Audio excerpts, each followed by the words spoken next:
Nag-sorry na lang ba kasi na-call out? Pero kung hindi na-call out, baka hindi magsasorry. Gagawin talaga ang lahat para ma-entertain yung tao. Pero yeah, sana hindi naman yung ganung level na para medyo below the belt na. So, nawawala na daw ng artistic value yung segment at nakakadiri ng panoorin lalo na't pami-pamilya or pang-pamilya ang nanonood because it's a family show supposedly. Yon.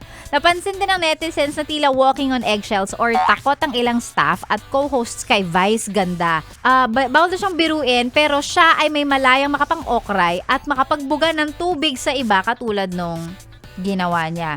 Sina Ann, Jong at Bong lang daw ang nakakapag-interact sa kanya ng pantay. Imbes na supportahan at i-promote ng maayos ang mga bagong artist tulad ng baby dolls, ginagawa silang punching bag or ginagawa silang katatawanan sa show. At eto pa, marami din yung nagpahiwatig ng pagkabwisit sa tila pagiging two-faced ni Vice. Maingay man siya sa pagsasalita laban sa korupsyon sa gobyerno, tinutulog sana man siya ng mga netizens dahil sa pag-endorse ng mga online gaming at sa paggamit ng kapangyarihan sa show para mangliit ng kapwa. Inaalala ng ilan ang mga dating pagkakataon kung saan na-call out ng MTRCB ang Itbulaga at dahilan para itigil yung gantong uri or yung gantong klase ng joke, yung gantong klase ng segment. Kaya nagtataka sila kung bakit pinapalipas lang daw ngayon yung mga ganong eksena sa It's Showtime. Okay, to be fair, I think right after, before the show ends, hindi ako sure if it's the same segment ba? Or is it the following day? Basta, nag-release sila ng short message na nagsasabi sila nanghihingi sila ng sorry, na medyo insensitive, ganyan, yung segment, may mga segment sila na hindi na nakakatuwa, and nagsabi naman sila, nag-sorry sila, nanghingi sila ng paumanhin, and sabi nila, they'll try to be better. Ganon.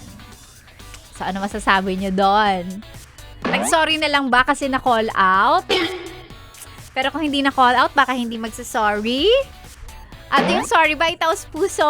Hindi natin alam. But at least they were sensitive enough para magsabi ng sorry. But still, that doesn't justify na kung ang nakalagay, or hindi naman nakalagay, or yung eksena ay offensive na.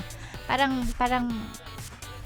hindi tama. Lalong-lalo na kung ang gusto lang gawin ay para nakakatawa, bugahan mo siya ng tubig, ganyan.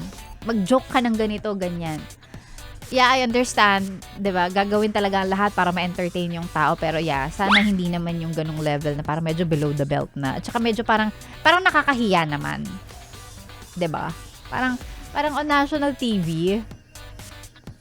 Ano pang ginagawa mo dito, ha? Sinasabi ko na nga ba eh. Solid yes friend ka talaga. Dahil nandito ka na rin lang, sige na, Mag-like at mag-comment ka na. mag-subscribe ka na rin at i-click ang notification bell. Para mapasali ka sa mga kalokohan namin. Bawal na bawal mag-no dito, ha? Kasi yes to yes!